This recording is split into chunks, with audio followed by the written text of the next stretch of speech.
इतिमतिरुपकल्पिता वितृष्णा भगवति सात्वतपुङ्गवे विभूम्नि स्वसुखमुपगते क्वचित् विहर्तुं प्रकृतिमुपेयुषि यद्भवप्रवाहः त्रिभुवनगमनं तमालवर्णं रविकरगौरवराम्बरं दधाने वपुरलककुलावृताननाब्जं विजयसखे रतिरस्तु मे अनवद्य युदितुरगरजो विधूम्रविश्व खचलुलितश्रमवारि अलङ्कृतास्ये मम निशितशरैर्विभिध्यमान त्वचि विलसत्कवचेस्तु कृष्ण आत्मा. The glorious Bhishma Stuti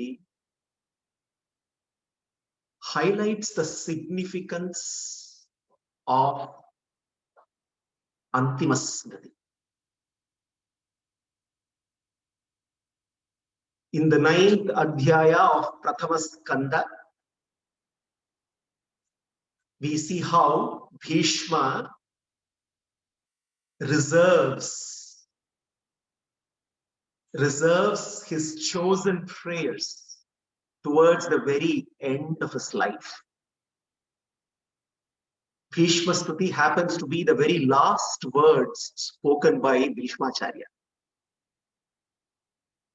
It is the very conclusion of his prolonged conversation with Yudhishthira.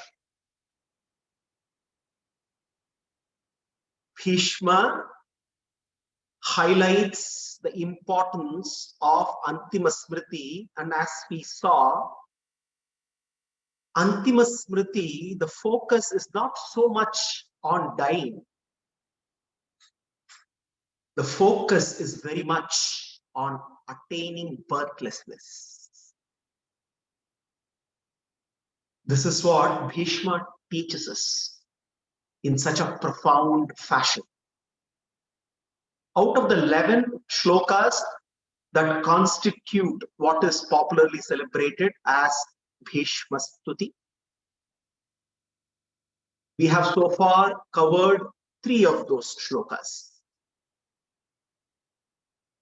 where we see Bhishma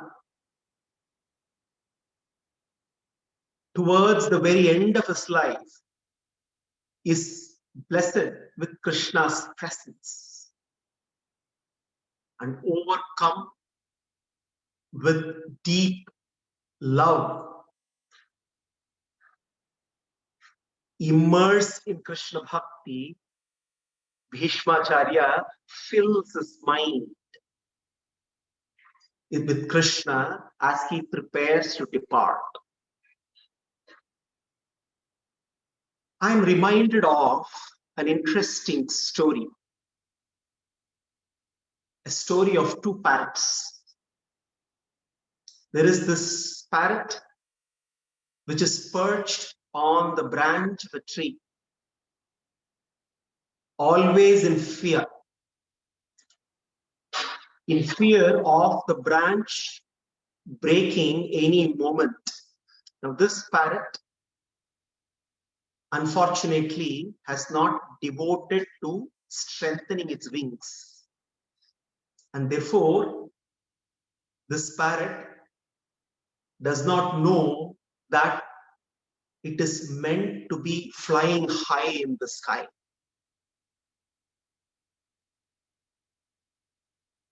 Thinking that its life is always to be taking shelter on the branches of this tree, this parrot, perched on the branch, is pitifully waiting for the branch to break for its fall. On the other hand, there is another parrot, the wise one, which realizes that its true shelter is not the branch, but its own wings.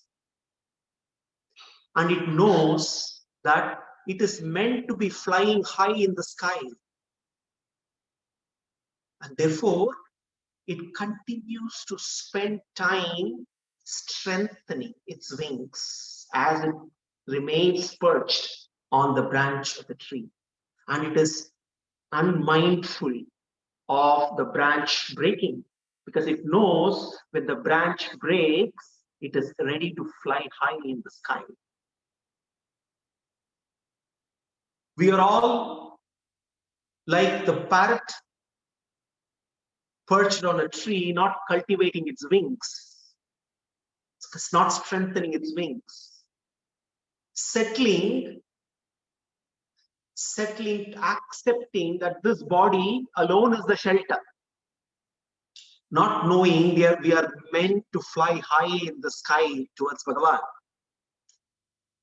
And if the wings of devotion are not strengthened, when the time comes, we cannot be propelled towards him. On the other hand, great bhaktas like Bhishma are like the wise parrot. Those who realize that bhakti is the true shelter and bhakti is the way to get propelled towards Bhagavan. And therefore, throughout one's life, realizing that true shelter is not this mortal body and not this mortal plane of existence, one remains absorbed in Krishna Bhakti, strengthening one's longing to belong to him and belong to him alone. And when the time arrives, that bhakti propels one to soar effortlessly and reach Krishna. So Bhishmacharya demonstrates one very important lesson for us. Antima Smriti, while it may seem very challenging, very discomforting, actually need not be the case when one dedicates one's life in cultivating Krishna Bhakti. Remembrance of Bhagavan will be granted. And we are seeing how Bhagavan himself reaches out to Bhishma at the time of need.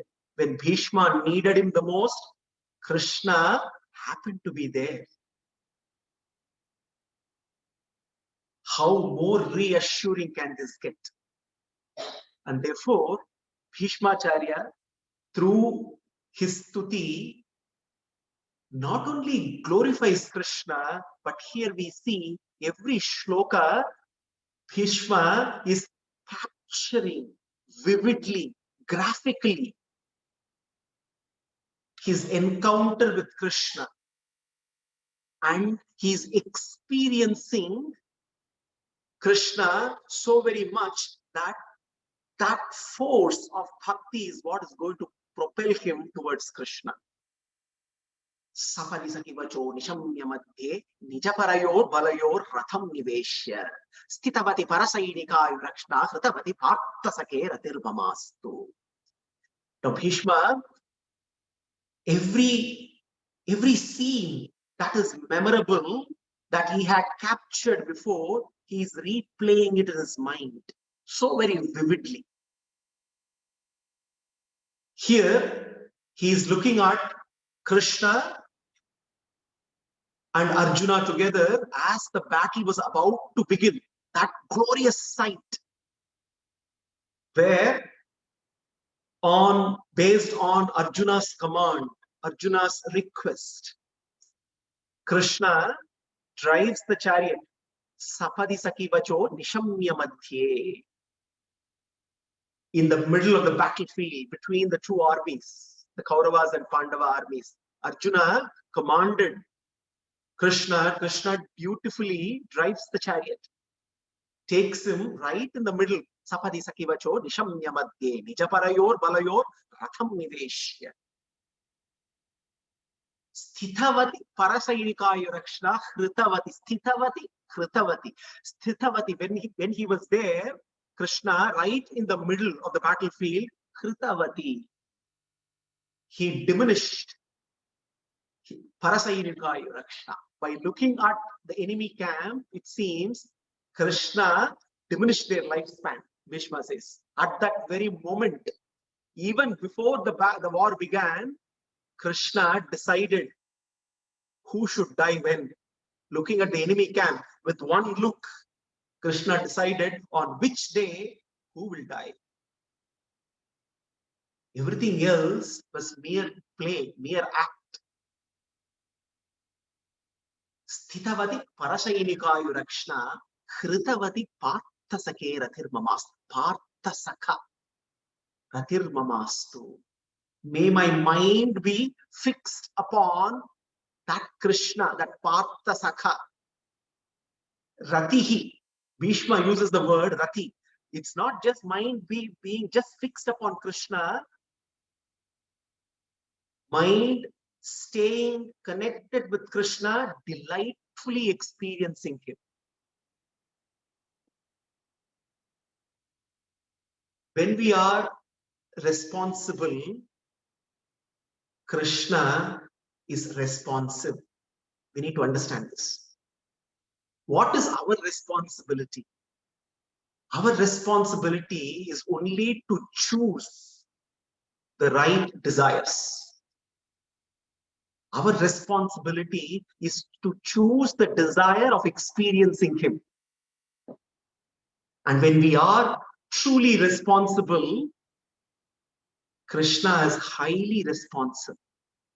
When we desire to experiencing him, Krishna grants us his remembrance so very amazingly that it lightens our heart, it lights up our mind, it makes us delightful. It is very important to realize here, Bhishma is on Kurukshetra. He is lying on a bed of arrows. He is in such a difficult, unimaginable position. But yet, he is delightfully experiencing Krishna. Which only proves one thing, surroundings do not really matter. For many, even if the surroundings are very conducive, if there are devotional stimuli all around, it becomes very challenging to stay connected with Krishna, to experience him, even when the surroundings are conducive. But Bhishma teaches us how, even when the surroundings are not conducive, even when there are no devotional stimuli all around, by being responsible in choosing the desire of experiencing him alone, Krishna becomes so very responsive and grants his glorious remembrance. And this is what we are seeing here, lying on a deathbed made of arrows, with the body completely pierced all over with arrows, without food and water.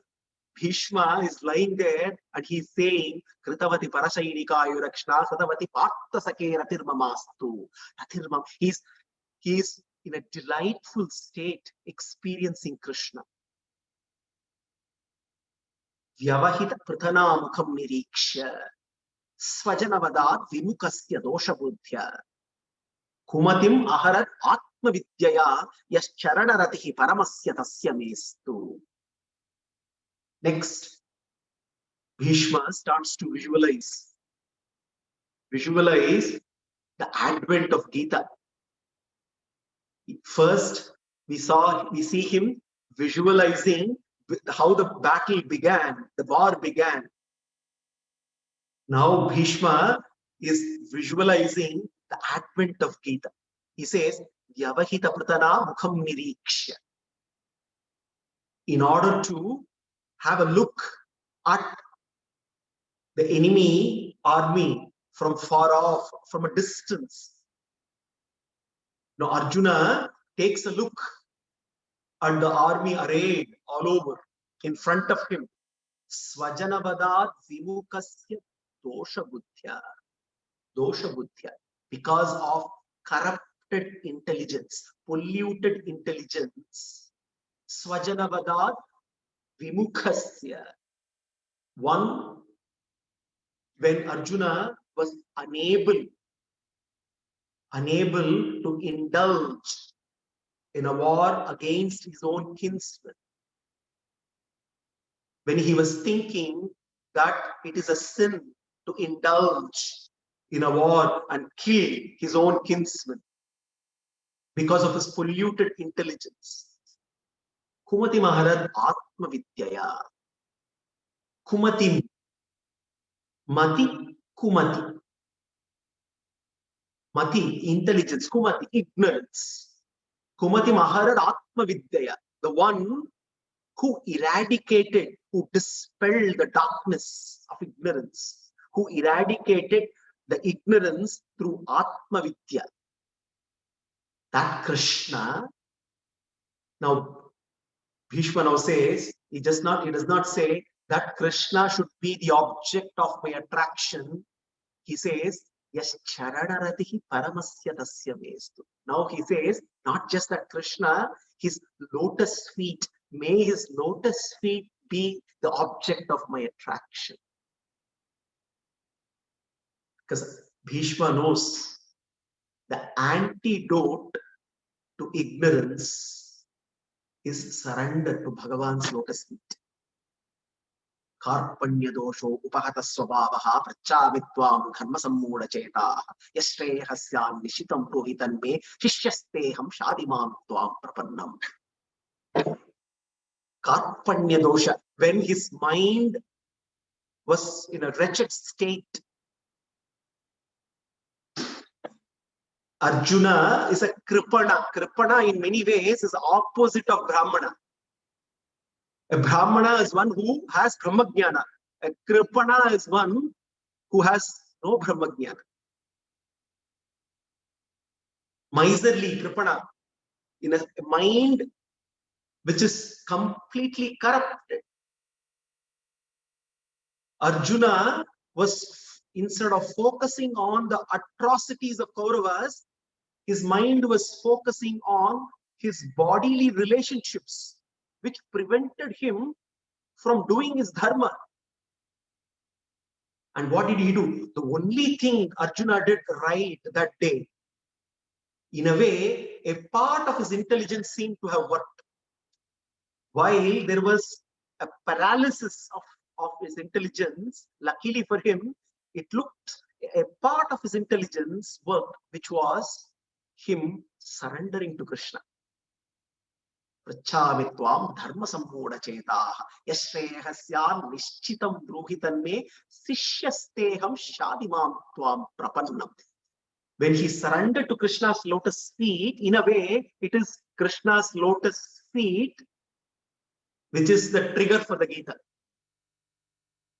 And therefore Bhishma says, yes, he says, yes, Sharanaratihi Paramasya Tasya Mestu. Let those divine, supremely defined, glorious lotus feet of Krishna, may those lotus feet become the object of my attraction.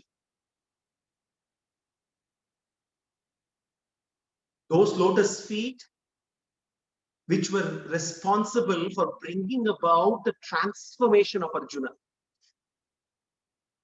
for ensuring that Arjuna could cross over the chasm of delusion, move from a state of delusion to a state of dedication, from a state of confusion to a state of clarity. It was those lotus feet which enabled Arjuna travel that distance, which brought all victory to Arjuna. Now Bhishma's mind is filled with Krishna's lotus feet. He says, Yes, Charanaratihi Paramasya Tasya Mestu. So as he progresses slowly further into as the days progress, he is recounting, as we see here, right from the beginning, as Bhishma says, let me invest my thoughts, my feelings, my emotions. Let me invest everything that I have in Krishna. Let my mind stay connected with him. And in order to do that, we see him recounting, reminiscing glorious incidents that he has encountered with Krishna. Now he now moves on to that glorious 9th day of the Kurukshetra war. Swanigamopahaya mat pratignyam rithamadhikartum avapluto ratastaha. Dhritarata charanabhya chalatkuhu haririva hantu bibham gatottariyaha. Haririva hantu bibham gatottariyaha. Hari, he looks at Krishna and he calls him Hari. Hari is a lion. Just Haririva hantu bibham, just like how the lion pounced upon elephant. Hari harati papani. The one who removes papa's sins. He's Hari. Narayana is Hari. Therefore, Bhishma knows it is Narayana who is approaching him. So therefore, he also uses Hari to address Krishna. Swanigamam apahaya mat pratignyam rithamadhikartum avapluto ratastaha. He says, hey Krishna, in order to uphold my pratignya, the promise that I made, the pledge that I took, you decided to break your own word, your own pratignya. And in order to uphold my pratignya, you are ready to sacrifice yours, and you got down. Rithamadhikartum avapluto ratastaha. You got down from the chariot. Why? Dhritarata charanabhya chalatkuhu. You not only got down from the chariot, you picked up the wheel, a chariot wheel. Grabbing a chariot wheel, hey Krishna, you started rushing towards me, trampling Mother Earth, started rushing towards me, just like how a lion pounces upon an elephant. And you were so focused that you were unmindful of Uttariya also dropping down. Look at how vividly, graphically Bhishma captures every nuance of the scene. Every scene remains so very fresh in his mind, and he is experiencing the gloriously Krishna holding the chariot wheel and rushing towards Bhishma. Rathangapani Rakshobhyaha Sarva Praharanayutaha. This is how Bhishma celebrates Vishnu Sahasranama and concludes it. Shankavrinandaki Chakri Shangadhadva Gathadharaha Rathangapanihi Akshobhyaha Sarva Praharanayutaha. Many may wonder, after singing gloriously various namas of Bhagavan, capturing all his gunas, his paratva, his saulabhya, his saushilya, his swamitva, his shariratva, his seshatva, all kinds of gunas, Bhishma chooses to conclude Vishnu Sahasranama singing the glories of Bhagavan and his ayudas. Bhagavan holding ayudas. Shankavrim Nandaki Chakri Shangadhanva Gadadaraha. Rathangapani. And one thing stands out for him. What stands out for Bhishma is not Narayana holding Shankha and Chakra, not holding Sharanga, not holding Gada. These are all normal. This is normal for Bhagavan to hold Ayudas. Nate Rupam Nachakaro Na Ayudhani Nachaspadam Tathapi Bhaktanam Tathapi Purushakaram Bhaktanam Tvam Prakashase Chitante Pundarikaksha Namaste Vishwabhavana Namaste Stu Hrishikesha Mahapurusha Purvaja. The Rigveda Kila Chitante Stotra celebrates Bhagavan. Hey Chitante Pundarikaksha, victory to you. Nate Rupam Nachakaro Na Ayudhani Nachaspadam Tathapi Purushakaram Bhaktanam Tvam Prakashase, it says. Nate Rupam Nachakaro Na Ayudhani Nachaspadam. Everything that you have, hey Bhagavan, your Rupa, Swarupa, your Gunas, your your abode, your Sri Vaikuntha, also all your ayudas are not for you. It is all for your bhaktas and your bhaktas alone. Bhagavan holding ayudas. Bhishma concludes Vishnu Sahasranama with the glorious shloka describing Bhagavan holding various ayudas, because he knows ayudas, these Divya ayudas are also Divya Bharanas for Bhagavan. For a bhakta, they are not threatening at all. They may threaten one who is on the path of adharma, but for a bhakta, they are Divya Abharanas. And more importantly, they signify his Rakshakatva. Therefore, Bhishma chooses to conclude Vishnu Sahasranama by highlighting Bhagavan's Rakshakatva. What else do we need to constantly remember? There is nothing else we need to remember. Remembering Bhagavan is our Rakshaka alone is enough for us.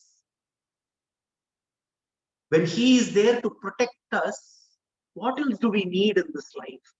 Rakshakatva of Bhagavan is the most important message that needs to be constantly contemplated upon. And Bhishmacharya, in order to drive home this point, decides to conclude Vishnu Sahasranama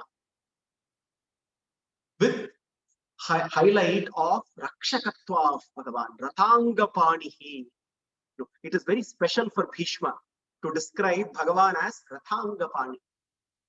The same thing here is once again recounting.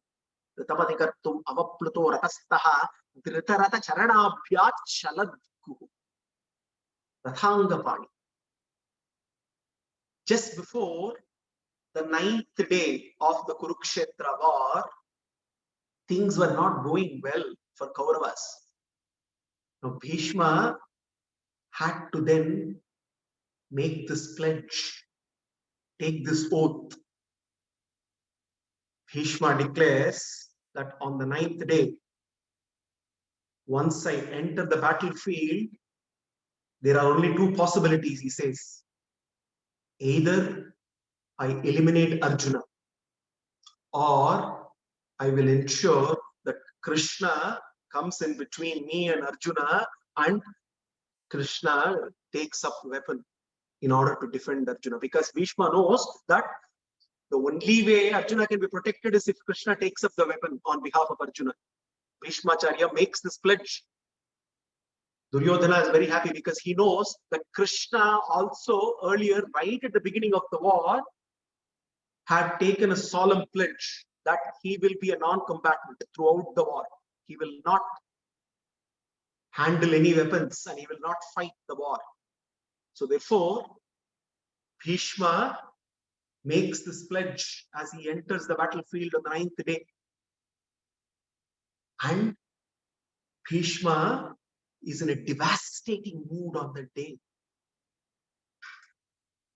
After all, there is no other warrior to match Bhishma, the greatest of warriors history has ever seen.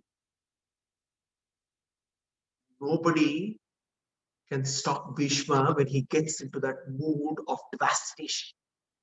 Arjuna is no match. Arjuna has to be saved. Krishna now makes a very important decision. Krishna does not care for breaking his promise. Krishna readies himself to break his own word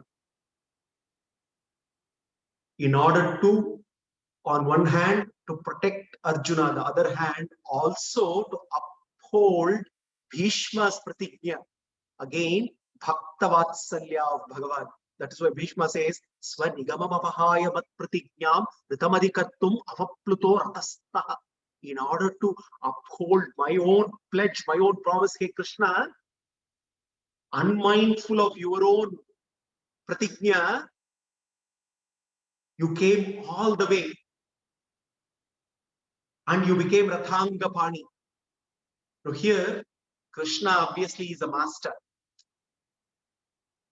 Did Krishna really break his promise? Did he break his pratignya? Krishna's pratignya in a way, is not to wield any weapons. Krishna can always say, I only wielded a chariot wheel. I did not take up my Sudarshana Chakra. So Krishna also is someone who can find ways and means of navigating through dharma. So in a way, even while Bhishma thinks that Krishna has broken his promise, Krishna has ways of getting out of it. He can always make justifications. Krishna alone can justify. But more importantly, Krishna, yes, he broke his promise, his pratigya, but there is another pratigya which is upholding. The eternal pratigya of Krishna, that I shall protect my devotee. He made a pratigya that he shall protect Arjuna at all costs. And that pratigya is upholding. He is also upholding another pratigya that he shall uphold the word of his bhakta, of Bhishma. And therefore, at one shot, he is upholding Bhishma's pratigya. He is also upholding his eternal pratigya of protecting Arjuna. And in that bargain, Krishna doesn't care if he has to break his promises. After all, what Krishna does is dharma. Krishna doesn't worry about definitions of dharma because he knows dharma follows him. He need not follow dharma. And therefore, he becomes Rathangapani. What a glorious sight.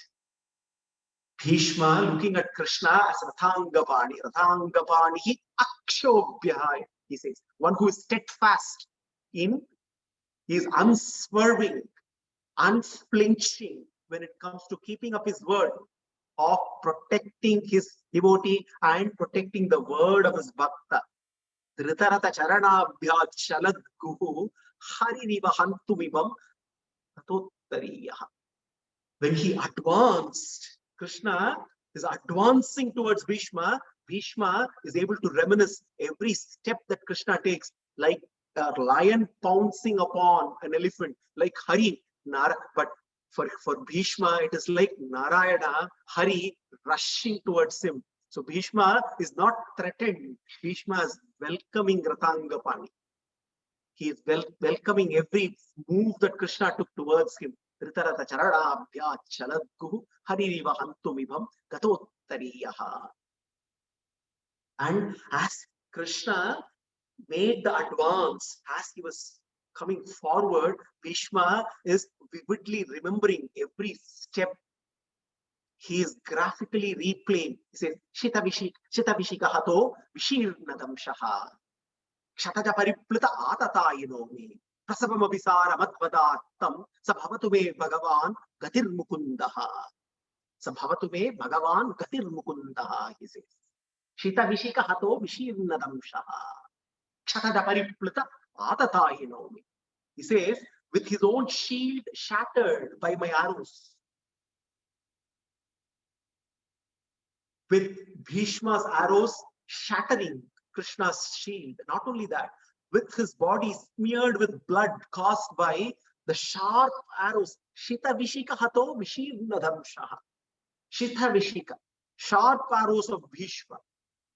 With his shield shattered, with his body smeared with blood caused by sharp arrows of Bhishma. Prasabham abhisara madvadartham.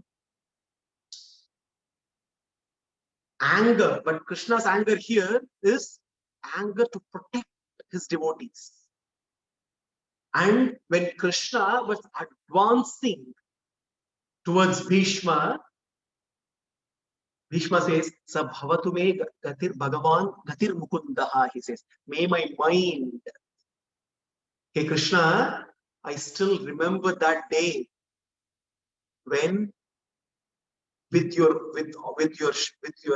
everything, with all your shield shattered, with your body smeared with blood, with arrows piercing all over your body, with your body smeared with blood, when you were rushing, holding the wheel of the chariot, I could only think of one thing, hey Krishna, I was only welcoming you.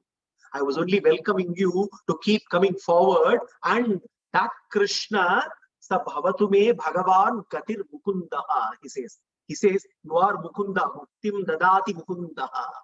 You are Krishna. That Krishna, why? I'm so very happy because instead of me going after my destination is coming after me. How blessed I am, Bhishma says. Sabhavatu me Bhagavan Katir Mukundaha. Bhishma knows Krishna is more than a guide, more than a master.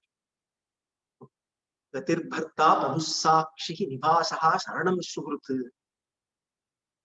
He is Bharta, he is the only supporter. Prabhu, he is the Lord, he is the master. Sakshi is ever witness, ever companion. Nivasaha, he is my abode. Sharanam, he is my shelter. Suhrut, he is my only well-wisher, and he is my Gati. Now imagine we come to know that in the distant land, there is a very important person, a very, very, very important special person who can solve all our problems. And we get to know the address far away in a distant land.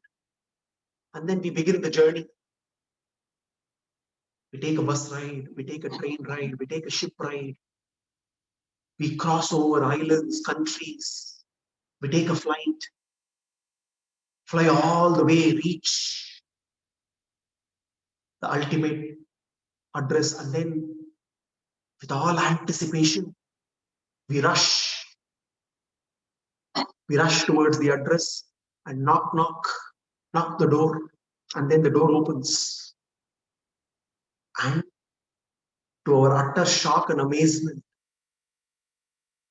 we find that person standing there right in front of us, who has been always with us throughout the journey, who has been with us, sitting next to us throughout the entire journey, through all our bus ride, train ride, flight ride, everywhere we went, this person was always there, and unfortunately we completely ignored him. And then we suddenly find he is our destination. Bhishma realizes that Krishna is not just the destination, he is also Gati. He is not just Gati, Gatir, Bharta, Prabhu, Sakshi, Nivasaha, Sharanam, Surat. And for him, there is no surprise whatsoever. And finally, when that Krishna is rushing towards him, carrying that chakra, for him, it looked like he was only carrying Sudarshana chakra. He may be carrying the Ratha, the chakra of the Ratha, but he is Chakradhari. So he is only Narayana. So it is like, that is why he says, Hari Riva Hantum Evam Gatottariya. Hari is coming. Krishna is carrying the Ratha chakra, but for Bhishma, it is his destination who is coming all the way to him. And he says, I am really blessed because what more I can ask for? I don't need to go to my destination. Sabhavatu me Bhagavan Gatir Mukundaha, he says. May that Krishna become my destination.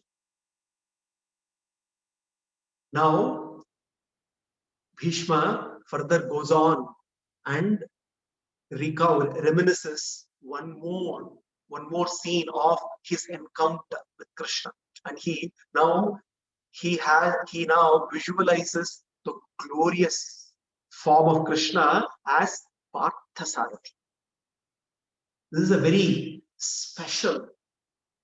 Being Parthasarathi is very special not only for Krishna, it is also very special for everyone who sees him as Parthasarathi.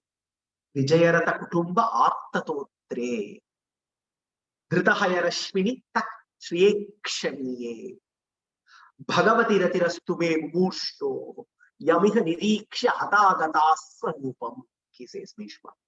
Bhishma now is relishing Krishna as Parthasarathi, as the charioteer of Partha. He says, Vijaya Ratha Kutumba Attatotre, by holding a whip in his right hand. Attatotre. Dhritahaya Rashmini, by holding the bridles that control the horses of the chariot, by holding the bridles with his left hand, by holding the whip with his right hand, and holding the bridles with his left hand. Vijayaratha Kutumba, one who is completely focused, devoted to protect Arjuna and his chariot all the time. Vijayaratha Kutumba Attatotre Dhritaya Rashminita Shriyekshaniye Bhagavati Ratirastu Me Mumursho. Everyone on the battlefield who are about to die. Yamihaniriksha Hatagataswan. It seems, Bhishma says, anyone who had that glorious vision and realized that this Parthasarathi is not just an ordinary Sarathi, he is Bhagavan himself, all of them attained Bhagavan, he says. That realization that he is not an ordinary Sarathi. Whoever looked at him and realized that while his right hand is holding the whip, it is actually holding the Sudarshana Chakra. While his left hand is holding the bridles, it is actually holding the Shankha. Also, Bhishma says that hand which is supposed to be holding those Shankha and Chakra, Krishna, out of Vatsalya for Arjuna, demeaned himself, belittled himself, and became an ordinary Sarathi. And served Arjuna, sitting under his feet. This is Bhagavan's Vatsalya, and Bhishma is reminiscing that glorious vision of Bhagavan as Parthasarathi. Why this form of looking of Bhagavan as Parthasarathi is so very important? It is also very reassuring. The Shastras gloriously declare Vijnana Saratiryastu Manaha Pragrahavan Naraha Sodvanaha Paramatnoti Tadvishnoho Paramam Padam. Kathopanishad declaration. Vakya from Kathopanishad. Vijnana Saratiryastu Manaha Pragrahavan Naraha Sodvanaha Paramatnoti Tadvishnoho Paramam Padam. Tadvishnoho Paramam Padam. What? How can we reach successfully traveling on this road of life in samsara? How this road of life in samsara can lead us all the way to Paramapada Vaikuntha? Shastra say, Vijnana Saratiryastu Manaha Pragrahavan Naraha. The body is like a chariot driven by Indriyas, which are like the horses. The bridles which control the horses is the mind. The intellect is the charioteer. When the charioteer is righteous and the charioteer masters the mind, takes the bridles under control, the mind is mastered, and thus the Indriyas are completely under control. Vijnana Saratiryastu Manaha Pragrahavan Naraha Sodvanaha Paramapnoti. Then that chariot is automatically driven successfully towards Paramapada Vaikuntha, the Shastras say. But we have a challenge here. It is not easy at all for us to say, how do I cultivate that kind of an intellect with which I master my mind, control my indriyas, and then drive my chariot, this body, towards Paramapada Vaikuntha. And that is the reason why Bhagavan as Parthasarathi gives us the assurance. When Bhagavan becomes the Sarathi, when that intellect is surrendered to Bhagavan and Bhagavan becomes our Sarathi, then this chariot for sure will be driven successfully. He takes us. Then we delegate to him the task of driving us all the way to his abode, Srimad Paramavada Vaikuntha.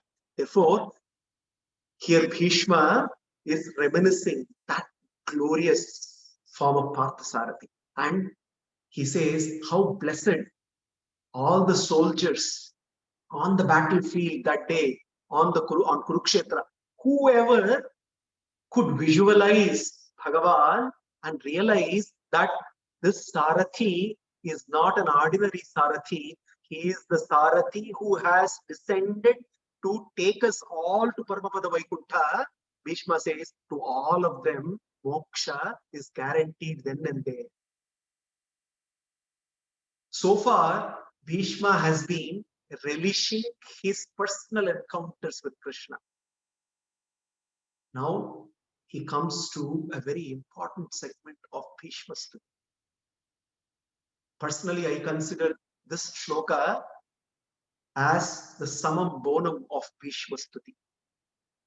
Even though Bhishma Stuti begins with a crescendo, this is the crescendo of all crescendos. Because why?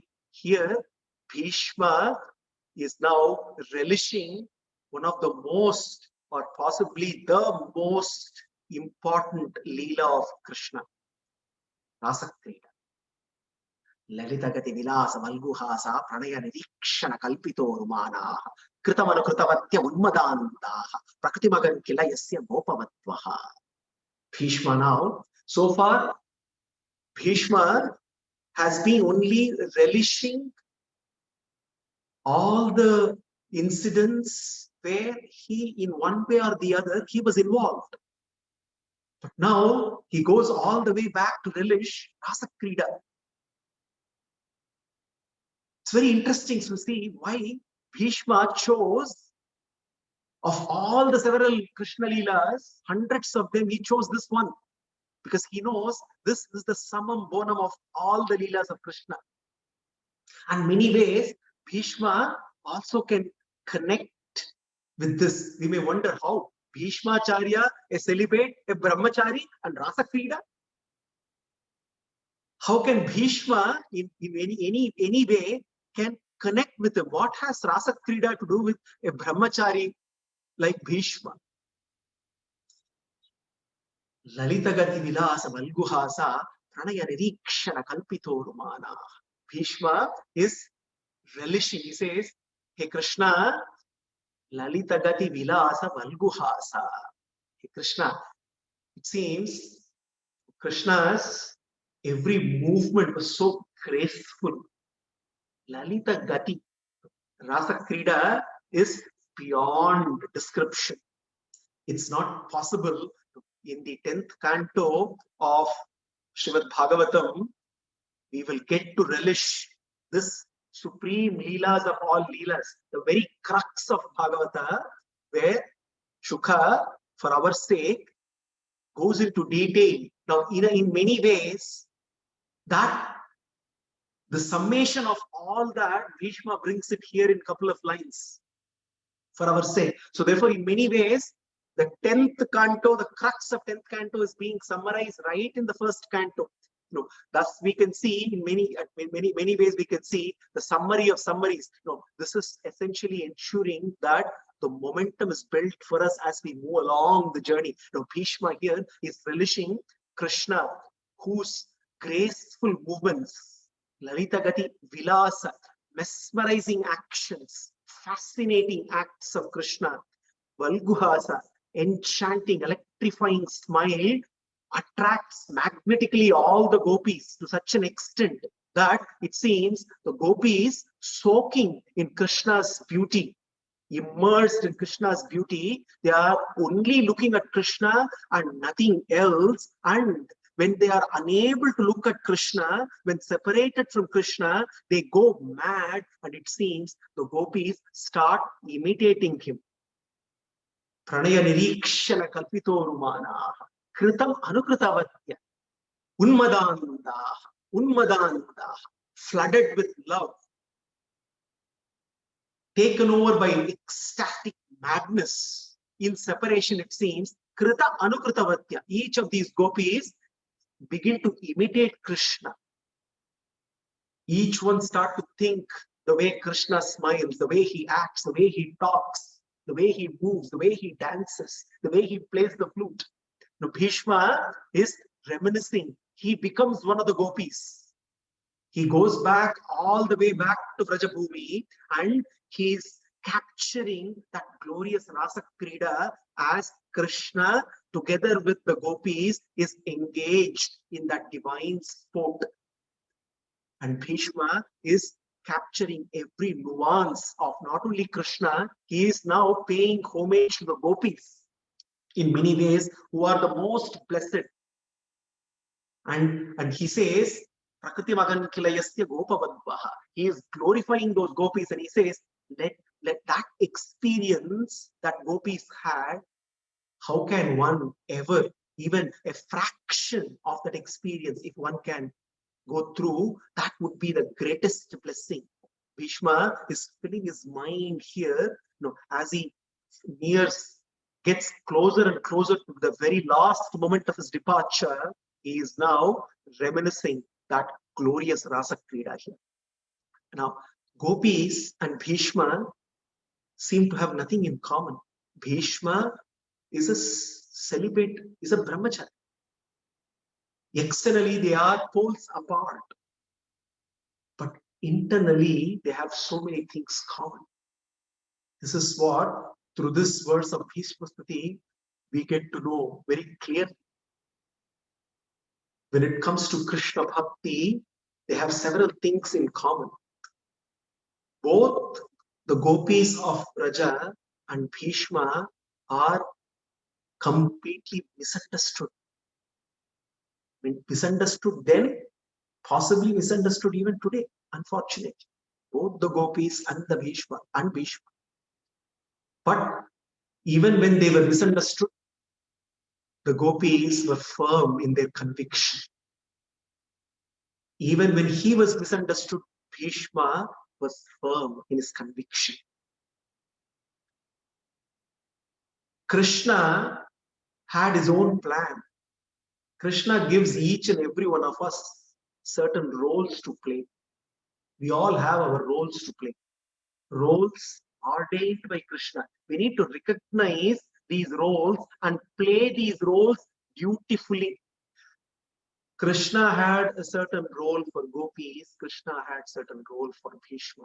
So Krishna could have given the role of beautiful wives to gopis.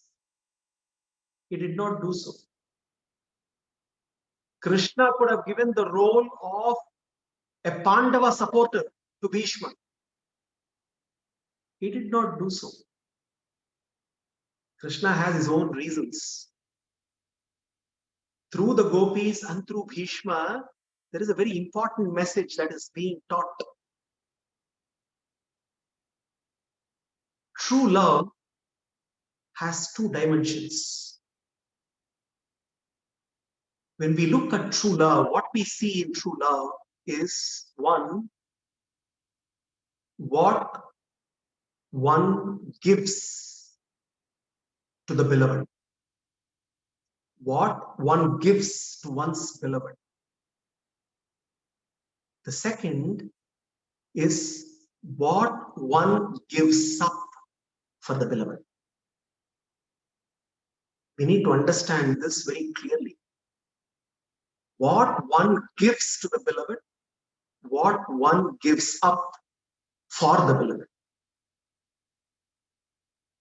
To many parents, the way they demonstrate true love towards the children is they give everything to the children.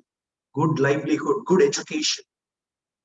They also give up their own pleasures, their own comforts.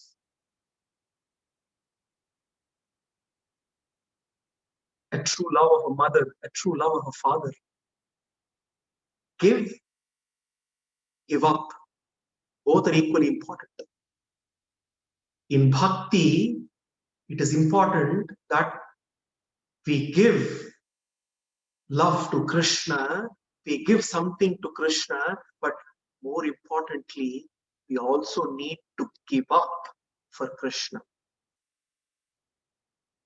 The gopis of Vrindavan, they gave themselves to Krishna. They also gave up, quote unquote, reputation and respectability artificial, even if they be so. The way society looked at them, they gave up the need to be respected, the need for any reputation. For them, Krishna and Krishna alone mattered, nothing else mattered. They gave up everything. They dropped everything, every relationship that they had for sake of Krishna. Krishna called out, they just rushed. This is true Krishna Bhakti. Bhishma, what all did he give up? He gave up a life of pleasure. He gave up everything in his life. He sacrificed. His life is a life of sacrifice for the sake of playing his role as ordained by Bhagavan. He gave up the need to be respected. He knows that after all, it is Krishna's will, it is Krishna's plan that he has to be on the side of Kauravas, because there is a message that has to go loud and clear. Even if the greatest warrior stands by the side of the forces of Adharma, Adharma cannot win. Therefore, the Gopikas of Vraja and Bhishmacharya have so much in common, and no wonder Bhishma is celebrating the Rasa Krida. Lalita Gati Vilasa Valguhasa Pranaya Nirikshana Kalpito Rumana Kritamanu Kritavatya Unmadanda Prakatimagan Kilayasya Gopavatvaha. And then Bhishma now remembers the very interesting episode when Krishna was the cynosure, the center of attraction during the Rajasuya Yajna. Why Bhishma remembers this? Because Yudhishthira made the right choice of choosing Krishna. Munigana Nripavarya Sankulentaha Sadasi Yudhishthira Rajasuya Yesha Arhanam Upapeda Ikshaniyaha Mama Drishi Gocharesha Aviratma. Bhishma says, hey Krishna, I was present. I was so blessed, so fortunate to be present when Yudhishthira concluded his Rajasuya, and Munigana Nripavadya Sankulentaha Sadasi Yudhishthira Rajasuya Yesha. When Yudhishthira chose you, there were several sages, several rishis, several kings, but you and you alone are fit to be the most honorable. You are the most honorable. You are the one who needs to be worshipped. You are the one to be chosen for being worshipped as the most exalted person. You are the Purushottama. And when you were chosen by Yudhishthira, I was very much there. And at that very moment, by being present there, I soaked in your presence as the Purushottama, as the one who is receiving the worship. And may that Krishna fill my mind.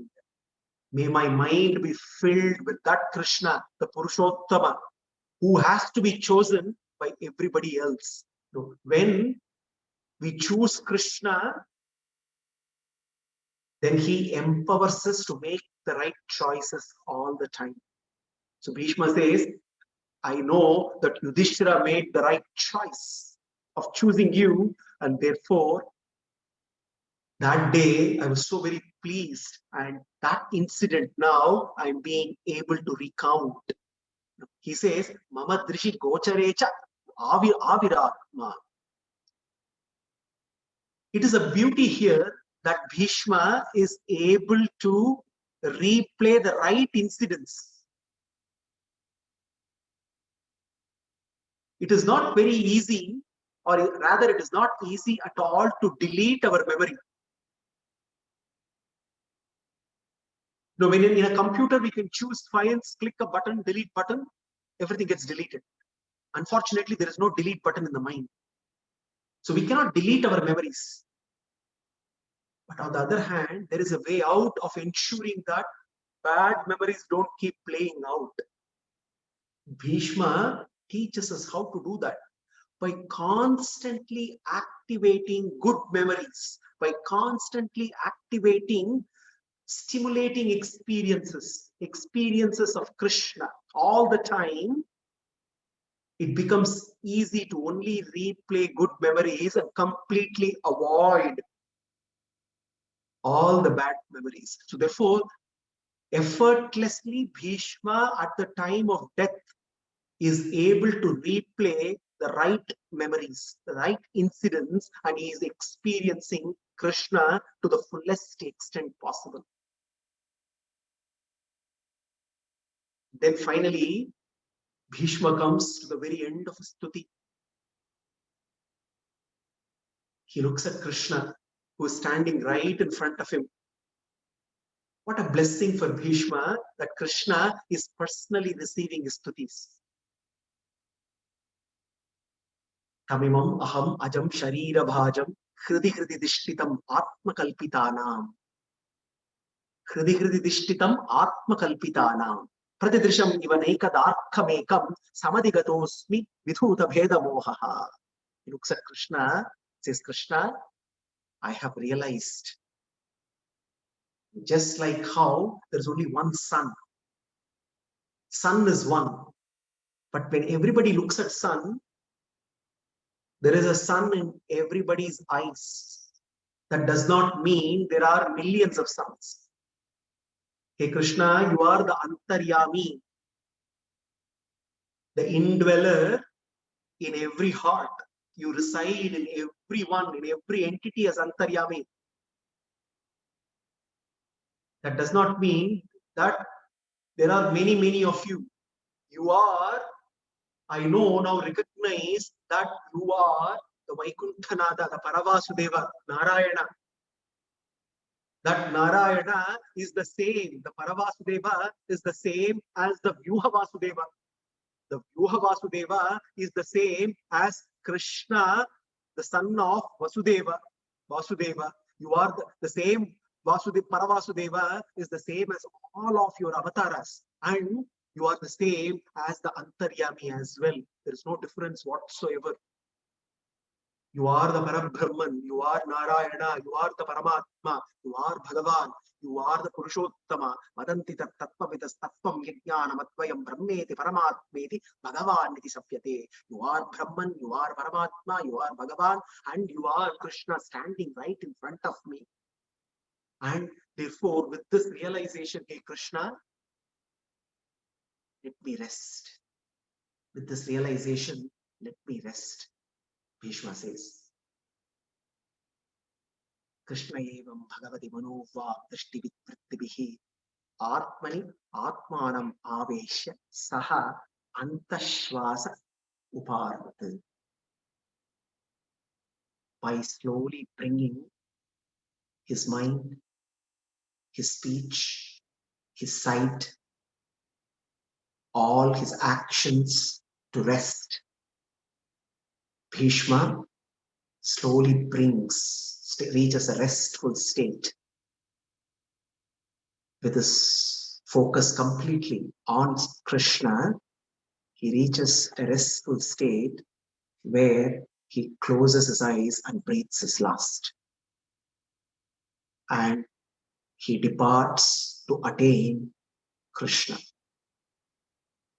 What a glorious end to a glorious chapter in the history of mankind. Bhishma is a personality par excellence. If we have to remember his life and times, we have to remember his teachings. Life has to be lived as a great sacrifice.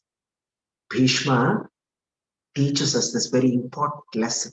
A sacrifice, a yajna, a worship for the sake of Krishna and Krishna alone. He teaches us that enduring pain in the process of doing Krishna's work, enduring pain during the process of doing Krishna's work will ultimately bring the greatest reward, will bring Krishna all the way to one. And one must always cultivate a purpose that will make enduring any pain effortless. Bhishma also teaches us the art of living, or should I say, the art of living and leaving. The art of living and leaving. Bhishma teaches us that we should live in devotion and live in devotion. Itimati rupakalpita vitrishna bhagavati satvata pungave vibhumi swasvatam upagate kvachit vikartum prakriti upeyushi yadbhava pravaha. Just like Bhishma, let us capture the glorious Satvata Pungava, Sri Krishna, the leader of all the bhaktas, leading us all the way towards our destination. Prostrations to Bhishmacharya, prostrations to Sri Krishna. Sarvam Sri Krishna Arpanamastu.